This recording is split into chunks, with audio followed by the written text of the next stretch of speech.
আরআরএম still নিবেদিত DBC নিউজের নিয়মিত আয়োজন সংবাদ সম্প্রসারণে সবাইকে স্বাগত জানাচ্ছি। আমি ইশরাত জাহান।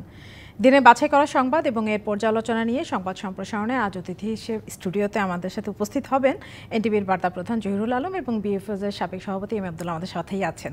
আপনাকে স্বাগত জানাচ্ছি। আমরা প্রথমেই আলোচনা করতে চাই যে আজকে পূর্বাঞ্চলে প্লট জালিয়াতির ঘটনায় ব্রিটিশ মন্ত্রী টিউলিপের বিরুদ্ধে মামলা হয়েছে, যিনি শেখ হাসিনার ভাগ্নি, এবং শেখ হাসিনা, রেহানা, ববি, আজমিন ওনাদের সবার বিরুদ্ধে মামলা হয়েছে। এটা নিয়ে কথা বলতে চাই। এই প্রথম শেখ হাসিনার বিরুদ্ধে দুদকের দুর্নীতির মামলা। এর আগে আমরা মানবতা বিরোধী অপরাধের মামলা হতে দেখেছি। এইবার পরিবারের সবাইকে নিয়ে দুদকের এই যে দুর্নীতির মামলা, আপনার কাছে কি মনে হয় যে বিশেষ কোনো তাৎপর্য আছে কিনা? এখানে বিশেষ তাৎপর্যের কিছু দেখি না। এই মামলা তো হবে এটা আমাদের ধারণাই ছিল, কারণ এই যে প্লট যে কেলেঙ্কারির ঘটনা, এটা কিন্তু 5ই আগস্টের যে বিপ্লবের মধ্য দিয়ে যে পরিবর্তন এসছে তারপরেই কিন্তু এটা পত্রিকায় বেশ ফলাও করে এই বিষয়টি এসছে যে 60 কাঠার পূর্বাঞ্চলে 60 কাঠার একটি প্লট নিয়েছেন একদম পরিবারের সবাই মিলে ভাগবাটোয়ারা করে, এবং সেটা নিয়েছেন কিভাবে এক একজনের নামে আলাদা আলাদা করে বরাদ্দ, বাট এটাকে 6 জনেরটাকে একই জায়গায় নিয়ে একই বাউন্ডারি করে এই প্লটটি তারা নিয়েছেন, এবং সেটা একদম প্রাইম লোকেশনে, এবং তাছাড়া এটার বাউন্ডারিটা পর্যন্ত করে দিয়েছে রাজুক তাদের নিজের খরচে। এটা কিন্তু খুব স্বাভাবিক কোনো ঘটনা নয়। আমাদের যিনি 5ই আগস্টের বিপ্লবের মধ্য দিয়ে দেশ ছেড়ে পালিয়ে গেছেন প্রতিবেশী দেশে, তিনি কিন্তু প্রায়ই বক্তৃতার মধ্যে বেশ আবেগপ্রবণ হয়ে বলতেন যে আমি তো আমার জীবন বিলিয়ে দিয়েছি জনগণের জন্য, এই দেশের জন্য, আমি তো কিছু আমার জন্য কিছু করি নাই। সর্বশেষ বক্তব্যে আমাদের এখনও কানে বাজে বলেছিলেন আমার ছেলের জন্য কিছু করি নাই, আমার পরিবারের জন্য কিছু করি নাই, আমার জন্য কিছু করি নাই, আমি তো সব নিজেকে উৎসর্গ করে দিয়েছি। তো সে যখন পরিবর্তনের পর আমরা এখন যা চিত্র পাচ্ছি যে দেশে বিদেশে যেসব প্লট ফ্ল্যাট যেসবের তথ্য আসছে, তো তাহলে আমরা কি বুঝতে পারছি আর কি, যে এই যে 15 বছরের শাসনে যে এটাকে লুটপাটের শাসন ছিল, যেটা আগে আমাদের হয়তো স্পষ্ট করে প্রমাণ দিয়ে বলার সুযোগ ছিল না, কিন্তু সেই প্রমাণগুলো কিন্তু এখন সামনে আসছে। আপনি জানেন যে এই যে বিগত 15 বছরে যে 2006 সাল পর্যন্ত যে সরকার ক্ষমতায় ছিল, দুদক কিন্তু শুধু তাদের মামলা মোকদ্দমা, তাদের বিরুদ্ধে দুর্নীতির অনুসন্ধানে ব্যস্ত ছিল, কিন্তু গত 15 বছরে যে সর্বস্তরে দুর্নীতির যে বিস্তৃতি, মেগা প্রকল্পের মধ্য দিয়ে মেগা লুটপাট, আবার কুইক রেন্টালের মধ্য দিয়ে কুইক লুটপাটের যে বন্দোবস্ত করা হয়েছিল, এগুলা কিন্তু চাইলেও মিডিয়া এটা প্রকাশ, আমরা জানতাম, এগুলো সংবাদকর্মী হিসেবে সবই আমাদের জানা ছিল, এবং এই ধরনের একটি সর্বপ্রথম দুর্নীতির রিপোর্ট করে সেটার জন্য আমি আক্রান্ত হয়েছিলাম, মামলা হয়েছিল। সর্বপ্রথম দৈনিক আমার দেশে সেই দুর্নীতির রিপোর্টটি করেছিল রাজপরিবারের বিরুদ্ধে। তো তার ধারাবাহিকতায় পরবর্তীতে ওই একটা ঘটনা দিয়ে আমাদের ওই রিপোর্টটার পরেই সবাইকে জানান দেওয়া হয়েছে যে রাজপরিবারের কাউকে যদি মানে স্পর্শ করা হয় দুর্নীতি নিয়ে, তাহলে কিন্তু পরিণাম ভালো হবে না। রাজপরিবার বলতে শেখ হাসিনার পরিবার, আসলে তো এটার রানীর শাসন ছিল, গণতান্ত্রিক শাসন ছিল না, একজনের ইচ্ছায় সব কিছু হয়েছে। তো সেটাকেই রাজপরিবার বলতে চাচ্ছি আর কি। শেখ হাসিনা, তার পরিবার, তাদের বাইরে কারো কিছু বলার মতো অবস্থা ছিল না। গণমাধ্যমে এইসব দুর্নীতি যে সাংবাদিকরা জানতেন না তা না, এই যে প্লট যে কেলেঙ্কারি, এই কেলেঙ্কারি যে আগে সাংবাদিকরা জানতেন না তা না, এটা কিন্তু জানতেন, কিন্তু প্রকাশ করার মতো অবস্থা ছিল না। প্রকাশ করলে হয়তো গুম হয়ে যেতে হতো, না হলে দেখা যেত জেলে থাকতে হতো, নির্যাতন নিপীড়ন নেমে আসতো, এই জন্যই অনেক কিছু তখন কিন্তু প্রকাশ করা যায় নাই।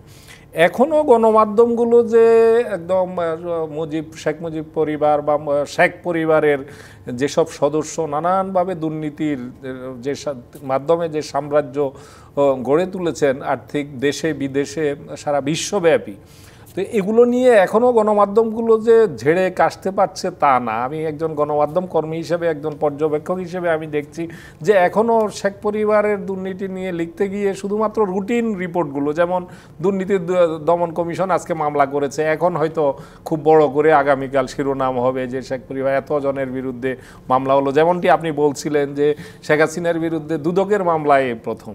তো এখন আমরা সেটা মিডিয়াতে দেখতে পাচ্ছি, কিন্তু আমরা কি সেটা সেভাবে এই ঘটনাগুলো জায়গাগুলো অনুসন্ধানে এখনো কি সংবাদ কিন্তু মাধ্যমগুলো এখন সেভাবে জি জি আপনি বলছেন যে এখনো ঠিক মানে সেইভাবে প্রচার করতে পারছে না সব, আপনার কাছে কেন মনে হয় কেন পারছে না? মানে আগে পারছে তো না, এটার একটা এটা এটা আমাদের বাংলাদেশের গণমাধ্যমের একটা মনস্তত্ত্ব যে এখনো পর্যন্ত হয়তো গণমাধ্যমের একটি অংশ হয়তো ভাবছে যে না জানি আওয়ামী লীগ ফিরে আসে, না এই যে সরকারের নানান সময়ে একটু চাপের মুখে পড়ছে, এটাতে ভর করে যে আবার যদি ফিরে আসে তখন না আবার মানে রোষানলে পড়তে হয়। এই কারণে অনেকের মধ্যে কিন্তু এখনো পুরোপুরি দ্বিধার জায়গাটা কেটেছে বলে মনে হয় না, কারণ গণমাধ্যমের আচরণে তারপরও করছে। এখন আমাদের গণমাধ্যমের, বাংলাদেশের গণমাধ্যমের চরিত্র হচ্ছে যে তাদেরকে যদি সব কিছু একটু মানে বাড়িয়ে এগিয়ে দেওয়া হয় তখন তারা তার উপর, একজনকে যদি আপনি কোনোভাবে চিহ্নিত কেউ করে দেয় তখন সবাই তার উপর অনুসন্ধান, তার উপর ফলো আপ রিপোর্ট আমরা করতে অভ্যস্ত। বিদেশে কিন্তু দেখেন যে যেটা হচ্ছে ইউকেতে একটার পর একটা সেই টিউলিপ সিদ্দিক কিন্তু সেখানকার একটা মানে এমন একটা ইমেজ সেখানে তার গড়ে তোলা হয়েছিল যে ব্রিটেনে একটা বিরাট ফ্যাক্টর, তার ক্লিন ইমেজের জায়গা আছে। কিন্তু এখন যখন আমরা একটার পর একটা রিপোর্ট দেখছি, এটা কিন্তু বাংলাদেশের কোনো সংবাদ মাধ্যমের কোনো কৃতিত্ব নাই। আমরা দেখতে পাচ্ছি সেখানে ব্রিটেনের প্রভাবশালী সংবাদ মাধ্যমগুলো কিন্তু একটার পর একটা অনুসন্ধান করে তারা বের করে আনছে। এবং প্রথমে দেখবেন যে প্রথম যে ফ্ল্যাটটার ব্যাপারে নিউজটা এসছে সেটার এক ধরনের টিউলিপ সিদ্দিক কিন্তু একটু ডিফেন্ড করার চেষ্টা করেছেন। তিনি সেখানে গিয়ে হাজির হয়ে বলেছেন তদন্ত করা হোক, কিন্তু তারপরে যখন তার বোনেরটা আসলো সেই বোনেরটাতে তিনি বসবাস করলেন এবং সেটার ফলো আপ রিপোর্ট কিন্তু আবার আরও পরিষ্কারভাবে এসছে যে কিভাবে পানামা পেপারসে সেই রিপোর্ট আগেই ছিল, এখন আমরা দেখতে পাচ্ছি। তো এই বিষয়গুলো আস্তে আস্তে কিন্তু সেখানকার যে চিত্র আসছে তাতে দেখেন ব্রিটেনের মতো একটা যেখানে স্বচ্ছ অর্থনীতির একটি জায়গা আমরা বলি, সেখানে কিন্তু এসব বিষয়গুলো একদম জিরো টলারেন্সের জায়গা। তো সেখানে এতটা সতর্কতার মধ্যেও তারা কিন্তু কায়দা কানুন করে নানানভাবে গিফট, আপনি একটা মানে লক্ষ লক্ষ কোটি কোটি টাকা মানে সেটা কি বলবো সেখানকার মুদ্রায়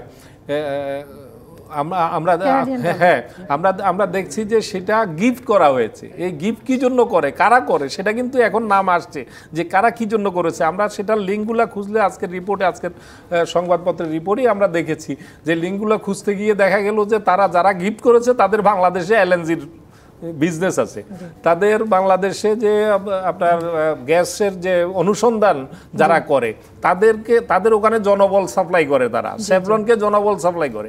এই কাজগুলো এখানে কিন্তু শত শত কোটি টাকার কাজ। এগুলো এলএনজির বিজনেসটা আমরা জানি যে শত শত হাজার কোটি টাকার এলএনজির বিজনেস রয়েছে। এখন আমরা দেখতে পাচ্ছি যারা ওখানে ফ্ল্যাট গিফট করেছে তাদের স্বার্থের লিঙ্কটা কি, কেন গিফট করেছে সেটার লিঙ্কটা আমরা এখন দেখতে পাচ্ছি যে বাংলাদেশে তাদের বিজনেস আছে এলএনজি সেক্টরে, জ্বালানি সেক্টরে, এবং জ্বালানি সেক্টর হলো বাংলাদেশের সবচেয়ে লুটের যে সেক্টরটা বলা হয়, গত 15 বছরের সবচেয়ে বেশি লুটপাট যে সেক্টর দিয়ে হয়েছে সেটা হলো জ্বালানি সেক্টর। তো এই দুর্নীতিগুলো একের পর এক বেড়ে, এবং মামলা আজকে দুদকের যে মামলা হয়েছে আমি মনে করি যে এটা খুব ছোট্ট একটা ইস্যুতে মামলা হয়েছে। এরপরে আপনি দেখবেন যে রূপপুরের যেটা আমরা জানি 50,000 কোটি টাকার লেনদেনের আমরা তথ্য পত্রিকায় লিড নিউজ আকারে আমরা দেখেছি যে সেখানে আমাদের প্রতিবেশী দেশ ভারতে একই ক্যাপাসিটির এই মানে পারমাণবিক বিদ্যুৎ কেন্দ্র যে কষ্টে হয়েছে তার ডবল আমাদের, আর আমরা দেখতে পাচ্ছি অর্ধেকটাই প্রায় লেনদেনের আমরা খবর আমরা দেখতে পেয়েছি। তো এভাবে সামনের দিনগুলোতে আমরা এই পরিবারের, শেখ হাসিনা পরিবার বা শেখ পরিবার আমরা সেটার জন্য আমাদের অপেক্ষা করতে হবে। তো এক্ষেত্রে আমাদের গণমাধ্যমকেও আমার মনে হয় আরো এই দুর্নীতিগুলো, বড় দুর্নীতিগুলো উদ্ঘাটনে এগিয়ে আসা উচিত। শুধু কি আমরা বিদেশি গণমাধ্যমের রিপোর্টগুলো আমরা লিফট করে যাব, নাকি আমরা নিজেরাও কিছু অনুসন্ধান করে বের করব, এই কাজটা আমাদের গণমাধ্যমের দায়িত্বের মধ্যে পড়ে কিনা সেটা বিবেচনা করা উচিত। জি, ধন্যবাদ ইমামদুল্লাহ। আমাদের সঙ্গে যোগ দিয়েছেন এনটিভির বার্তা প্রধান জহিরুল আলম, আপনাকে স্বাগত জানাচ্ছি আমাদের সংবাদ সম্প্রসারণে। যেটা নিয়ে কথা বলছিলাম ইমামদুল্লাহ ওনার সঙ্গে, যে এই প্রথম শেখ হাসিনার বিরুদ্ধে দুর্নীতি মামলা হলো, এর আগে আমরা মানবতা বিরোধী অপরাধের মামলা হতে দেখেছি। এখন প্রশ্ন হচ্ছে যে মোটামুটি এই মামলার মধ্যে শেখ পরিবারের সবাই আছে, এর কোনো তাৎপর্য দেখতে পাচ্ছেন কিনা, বিশেষ কোনো তাৎপর্য? না, এটা তো একেবারে কি বলবো যে রুটস অফ অল এভিল আর কি, যেটা মানে দুর্নীতি যেটা, সেটা হচ্ছে যে আসল সংকট।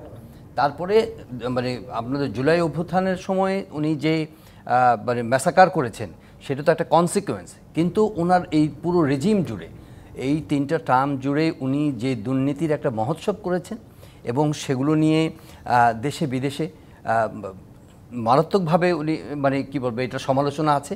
কিন্তু যেটা আলোচনার মধ্যে এখন আসছে যে প্রথম আপনি দুর্নীতির মামলা হয়েছে এটা বললেন, এটা একটা টিপ অফ আইসবার্গ বলা যায়। জনাব আবদুল্লাহ যেমনটা বলেছেন যে এখানে আমাদের ধরেন আমি আই ক্যান রিকল যে আমাদের বাংলাদেশ ব্যাংকের থেকে যখন $100 মিলিয়ন যে সাইফানিং হয়ে গেল, আমাদের দেশে কিন্তু উনি গণমাধ্যমের ক্যাপাসিটি নিয়ে বলেছেন বা এখানে এক্সপোজার নিয়ে বলেছেন, ওইটা ফিলিপিন্সের একটা পত্রিকা থেকে আমাদেরকে জানতে হয়েছে। আমাদের এখানে কিন্তু সম্পূর্ণ শাটডাউন ছিল, এখানে কোনো অ্যাক্সেস ছিল না। আপনি সেন্ট্রাল ব্যাংকে কিন্তু সাংবাদিকদের প্রবেশ নিষিদ্ধ করে দেওয়া হয়েছিল, যাতে করে এই দুর্নীতির খবরগুলো সাংবাদিকরা বাইরে না আসে, প্রপারলি অনুসন্ধান করতে না পারেন এবং তাদের অ্যাক্সেস ডিনাই করা হয়েছিল। তো এখন সেটার একটা কনসিকুয়েন্স কিন্তু আমরা এখন ফেস করছি যে বড় বড় দুর্নীতির খবর আমরা বিদেশি পত্রিকা থেকে পাচ্ছি বিভিন্ন, এবং এগুলো ক্রেডিবল ইনফরমেশন এবং অনেক মানে কি বলবো যে তথ্য প্রমাণ সহকারে তারা তুলে ধরছেন। সেই তুলনায় আমাদের গণমাধ্যমে এরকম বিশ্বাসযোগ্য তথ্য প্রমাণ সহকারে ব্যাপক যে দুর্নীতির কথা মুখে মুখে ছড়িয়ে পড়েছে এবং আলোচনা হচ্ছে, সেইভাবে কিন্তু এখনও আসছে না। কিন্তু আসছে না বলে কি আমরা মনে করব যে না এগুলো হয়নি, এগুলো কি গল্প? মোটেও এগুলো গল্প নয়। কারণ বাংলাদেশের ইকোনমিতে যে পরিমাণ মানি লন্ডারিংয়ের মানে নিউজ কন্টিনিউয়াসলি আমরা ছাপা হয়েছে এবং সেগুলোর ব্যাপারে কিন্তু একটা প্রপার ইনভেস্টিগেশন, থরো ইনভেস্টিগেশন দরকার। একটা শ্বেতপত্র প্রণয়ন কমিটি হয়েছিল, তারা বেশ কিছুটা আপনার কি বলে ইঙ্গিত দিয়েছেন, যদিও বলা হয় যে এগুলো মোরলেস পেপার ক্লিপিংসের উপরে ভিত্তি করে। কিন্তু আমি মনে করি এই জায়গার মধ্যে আরও বড় ইনভেস্টমেন্ট দরকার, investment in terms of intellectual investment, এবং এখানে দরকার হলে বিদেশি অনুসন্ধান সহায়তাও আমার মনে নেওয়া যেতে পারে, যেগুলো রূপপুরের কথা বলা হয়েছে। এগুলো একটা ইন্টারন্যাশনাল কি বলবো যে সিন্ডিকেশন, এই ধরনের একটা প্রকল্প বাস্তবায়ন। শুধু এই রূপপুরের কথাই যেটা বলেছে, যে পরিমাণ অর্থের লেনদেনের কথা বলা হচ্ছে, সেই লেনদেনের এইটা যদি একটা আনার্ট করা যায়, আমরা যদি এখান থেকে যদি কিছু মানে কি বলবো যে দুর্নীতির যদি আমরা একটা চিত্র তুলে ধরতে পারি, তাহলে বোঝা যাবে যে বাংলাদেশে দুর্নীতির কি একটা মানে কি বলবো প্রাতিষ্ঠানিকীকরণ হয়েছে। আপনি তেল গ্যাসের কথা বলা হয়েছে, তেল গ্যাসের কথা বলা হয়েছে, বিদ্যুৎ সেক্টরের কথা বলা হয়েছে। ওয়ান অফ দি কি বলবো যে আগলিয়েস্ট দুর্নীতির মানে কি বলবো যে সন্দেহ তৈরি হয়েছে সেটা নিয়ে, এবং এটার যারা মানে কি বল সুবিধাভোগী, এই সুবিধাভোগীদেরকে কিন্তু আমরা বিভিন্ন দেশে পালিয়ে যেতে দেখেছি এবং তারা সেখানে কিন্তু আপনার সম্পদের সাম্রাজ্য গড়ে তুলেছেন বিভিন্ন দেশে। আমরা সিঙ্গাপুরে দেখি, আমরা দুবাইতে দেখছি, আমরা বিভিন্ন দেশে কিন্তু তাদের নিরাপদে আছে, তারা নিরাপদ আছে। তা আমার মনে হয় যে শুধুমাত্র এটা নয়, আপনার ব্যাংকিং সেক্টরে আপনি খেয়াল করেন, এখানে কিন্তু মানে সবই কিন্তু এই গত 6 মাসের মধ্যে আলোচনার মধ্যে আছে, কিন্তু এখানে একটা থরো ইনভেস্টিগেশন, থরো শুধু জার্নালিস্টদের ক্যাপাসিটির কথা আমি একটা বললাম যে আপনার প্রতিষ্ঠানগুলোর ভিতরে ঢুকে এই তথ্যগুলোকে বের করে আনার মধ্যে কিন্তু একটা বাধা, একটা কালচারাল শক কিন্তু আছে। আপনি দেখেন যে সচিবালয়ে নানা কারণে কিন্তু সচিবালয়ে সাংবাদিকদের প্রবেশের উপরে কিন্তু একটা আছে, কারণ এটা একটা কনসিকুয়েন্স। কারণ তো ওই সময়ে যে র্যান্ডম মানে আপনার ইনডিসক্রিমিনেটলি পাস দেওয়া হয়েছিল এবং সেখানে একটা তদবির বাণিজ্য এবং একটা স্বার্থান্বেষী গোষ্ঠীদেরকে সুরক্ষা করার জন্য তারা অনেকে কাজ করেছে। কিন্তু এখন আপনার ক্রেডিবল জার্নালিজম করার জন্য এবং তাদের ক্যাপাসিটি বিল্ডিংয়ে করার জন্য এবং তাদের অ্যাক্সেস আপনার নিশ্চিত করার জন্য তাদেরকে কিন্তু আপনার পথ তৈরি করে দিতে হবে, সো দ্যাট তারা এই জিনিসগুলোকে ডেডিকেটেডভাবে এবং কমিটমেন্ট নিয়ে তারা যাতে এই বিষয়গুলো তুলে ধরতে পারেন। তাতে কি হবে, আপনার বিচার প্রক্রিয়ার মধ্যে কিন্তু এক ধরনের সহায়তা হবে। নির্ভয় ইমাম আব্দুল্লাহ যেটা বলছিলেন যে হচ্ছে এখনো আমাদের গণমাধ্যমগুলো ওভাবে ঠিক কাজ করতে পারছে না, মানে খুলে সবকিছু বলতে পারছে না, সেটা কেন? আমার মনে হয় যে ওই জায়গার মধ্যেও আমাদের বড় ধরনের মানে কি বলবো যে এফোর্ট দিতে হবে, কাজ করতে হবে। শুধুমাত্র এটা হচ্ছে এখানে দেখবেন যে এখনো কিন্তু স্বার্থান্বেষী গোষ্ঠী তো সবসময় তারা আছে, যারা ব্যাংক লুটপাট করেছে তারা দেশে হোক বিদেশে হোক, তারা তো আর বসে নাই। তাদের যে ইলগটেন মানি, এই মানিটা তো নানাভাবে আপনার কি বলবো যে নানাভাবে স্প্রেড হচ্ছে এবং এই স্বার্থগুলো চরিতার্থ করার জন্য তারা ব্যবহার করছে। সুতরাং আমার মনে হয় যে ফর দ্য গ্রেটার ইন্টারেস্ট এই ট্রান্সপারেন্সিগুলো দরকার আছে, যেখানে আরও বেশি করে সরকার, যারা অন্তর্বর্তী সরকার আছে and in the coming days যারা আসবেন ভবিষ্যতে, তাদেরকে কিন্তু এখানে প্রপার ইনভেস্টমেন্ট দরকার, যে আমরা কি এই গুডউইল নিয়ে এগুলো বের করতে চাই কিনা।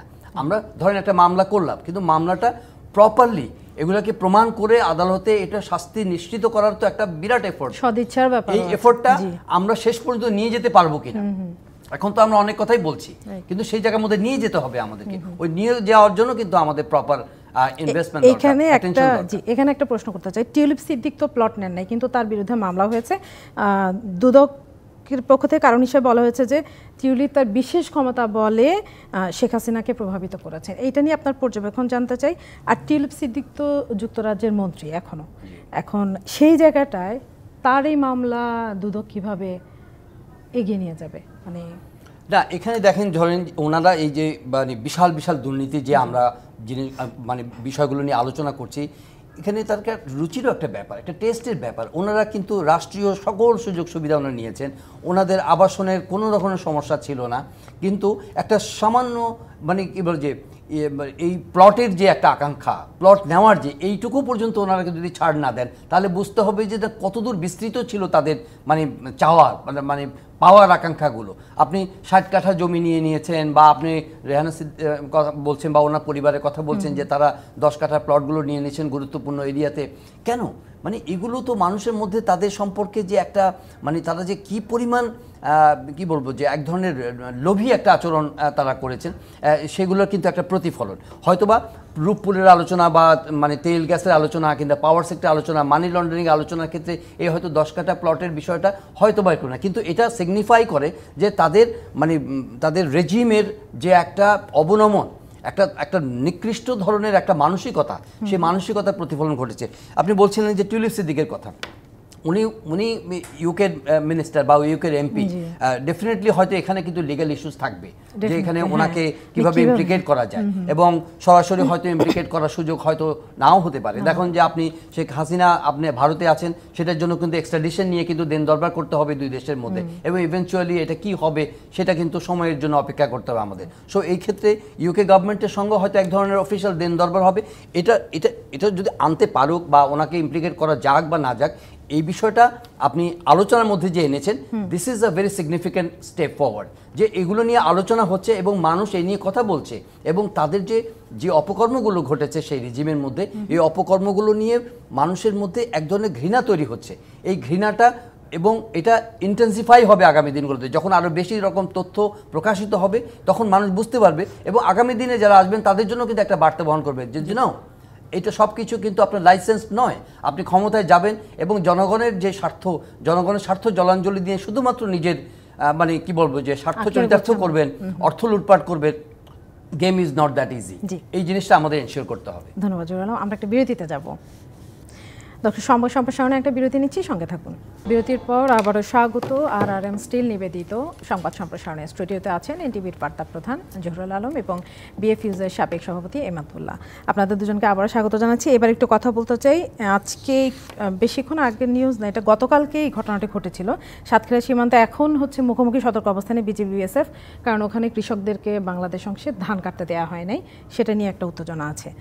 আর ভারতের সেনাপ্রধান কথা বলেছেন, তিনি বলেছেন যে সার্বিক সম্পর্ক স্বাভাবিক হবে বাংলাদেশে নির্বাচিত সরকার এলে। আগে যদি এটা নিয়ে শুরু করে যে এই কথা কি বার্তা দেয়, জহুরুল আলম যদি শুরু করেন।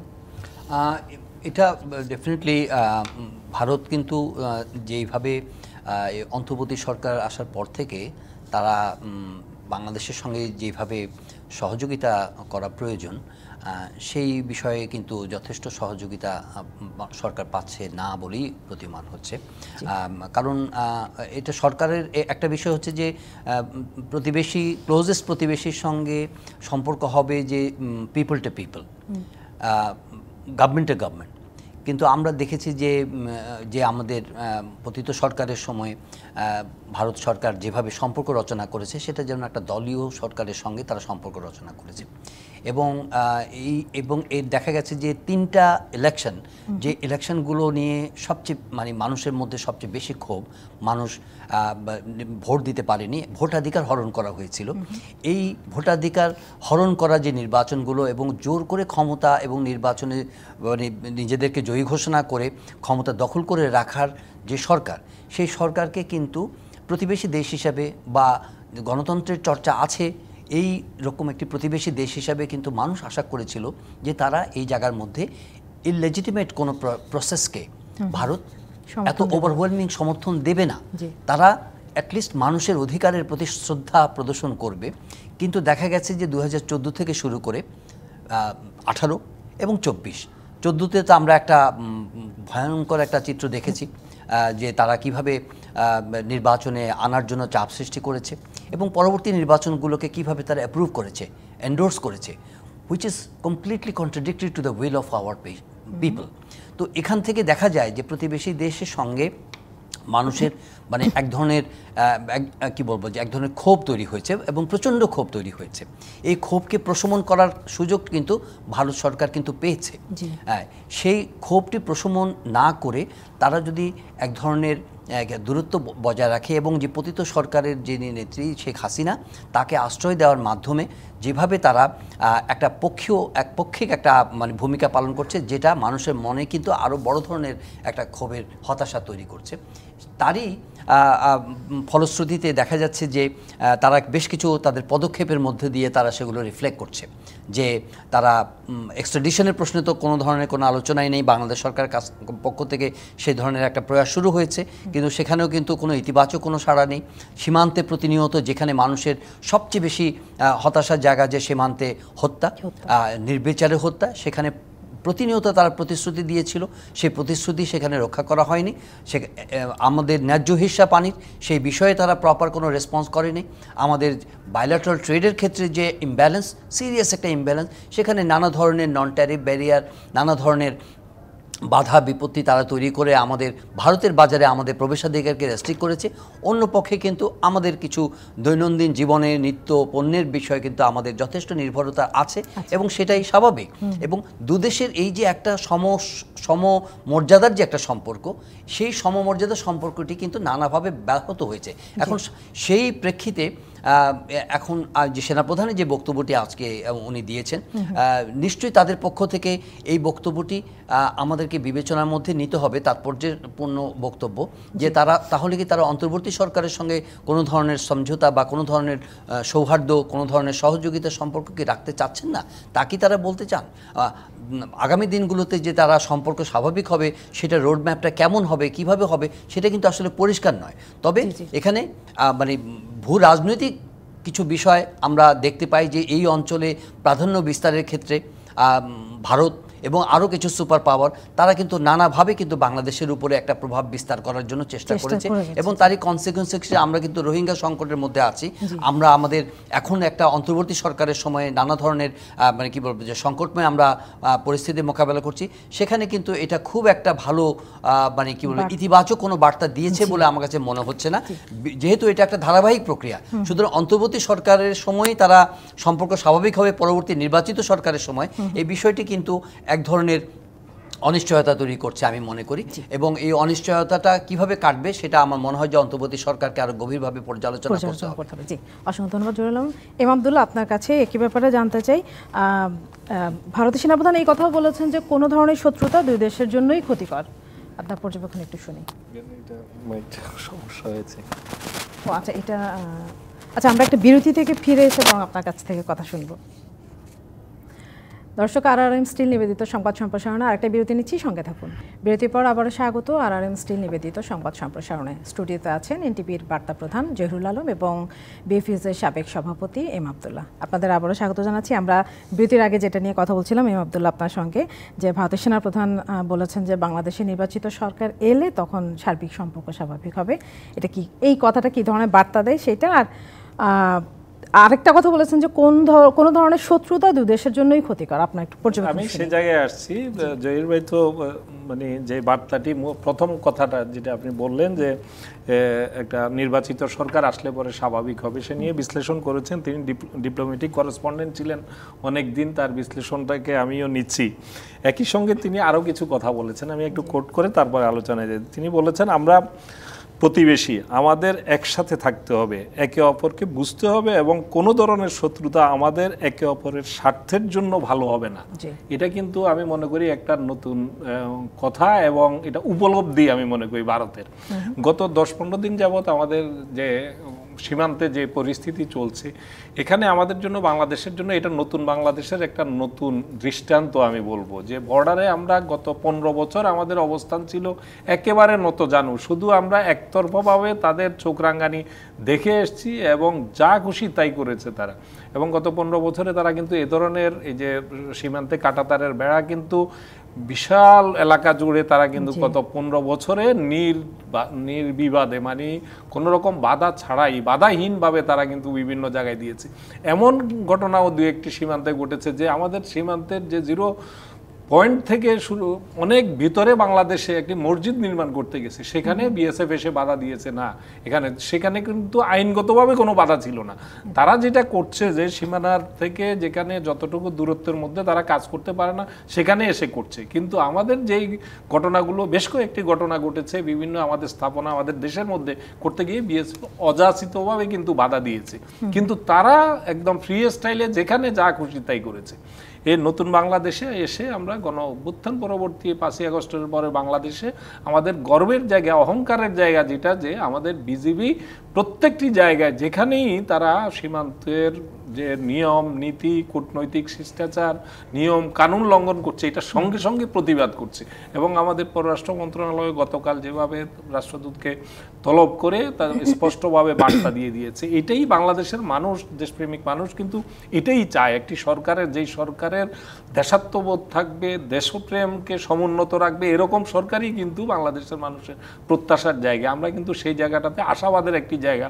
তো আরেকটি দৃষ্টান্ত আপনি দেখবেন যে সেখানে বিজিবি সদস্যদের সাথে সাধারণ মানুষ যেভাবে জীবন দেওয়ার জন্য তারা তৈরি হয়ে গেছে, তাদেরকে আমরা মিছিল করতে দেখছি, তারা দেশীয় অস্ত্র নিয়ে দাঁড়িয়ে গেছে বুক টান করে। এবং আমাদের যে বিজিবি কর্মকর্তারা আমরা দেখেছি বিএসএফ কর্মকর্তার সাথে যেভাবে একদম চোখে চোখ রেখে কথা বলেছেন, প্রতিবাদ করেছেন, এই বিষয়গুলো কিন্তু অত্যন্ত বাংলাদেশের একটি আত্মমর্যাদাশীল দেশের জন্য এটা কিন্তু অত্যন্ত গুরুত্বপূর্ণ। আমাদের সেনাবাহিনী, আমাদের বিএসএফ এবং আমাদের বিজিবির মধ্যে কিন্তু একটা মৌলিক পার্থক্যের জায়গা আছে।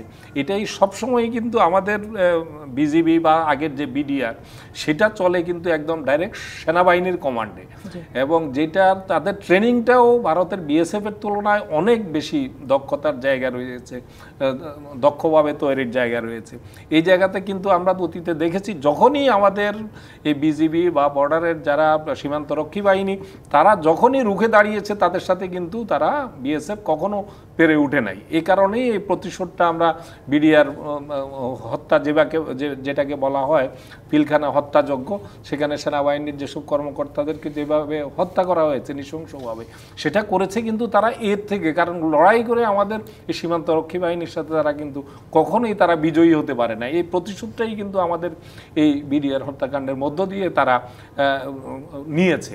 এখনকার যে প্রেক্ষাপটটা আপনি বলছেন, আজকে সেনাপ্রধান, ভারতীয় সেনাপ্রধানের পুরো বক্তব্যটা আরও সেখানে অত্যন্ত তাৎপর্যপূর্ণ বক্তব্য আছে। তিনি সেখানে বলেছেন যে আমি সবসময় নিয়মিত বাংলাদেশ সেনাপ্রধানের সাথে যোগাযোগ রাখছি, এবং তিনি বলেছেন যে বাংলাদেশের সেনাবাহিনী প্রধান আমাদের সাথে একমত হয়েছেন, যে ইন্ডিয়ান সেনাপ্রধান বলছেন যে আমার সাথে একমত হয়েছেন যে আমাদের সীমান্তে যে আমাদের যে পরিস্থিতি, এই পরিস্থিতি আমাদের নিয়ন্ত্রণে রাখা এবং কোনোভাবেই আমাদের পারস্পরিক যে স্বার্থের জায়গাটা, মর্যাদার জায়গাটা যাতে ভুলুণ্ঠিত না হয়। কিছুদিন আগে আমাদের সেনাপ্রধান যে একটি সাক্ষাৎকার দিয়ে বক্তব্য রাখেন, তিনি এটা আজকের বক্তব্যে তিনি সংবাদ সম্মেলন তিনি সেটা কোট করেছেন যে বাংলাদেশের সেনাপ্রধান কিন্তু এই কথা বলেছেন, এটা সাংবাদিকদের প্রশ্নের উত্তরে তিনি স্মরণ করিয়ে দিয়েছেন। তার অর্থ হচ্ছে আমি এখানে যে অগ্রগতি দেখছি যে তাদের মধ্যে একটা উপলব্ধির জায়গা হয়েছে যে আগের মতো যা খুশি তা করা যাবে না।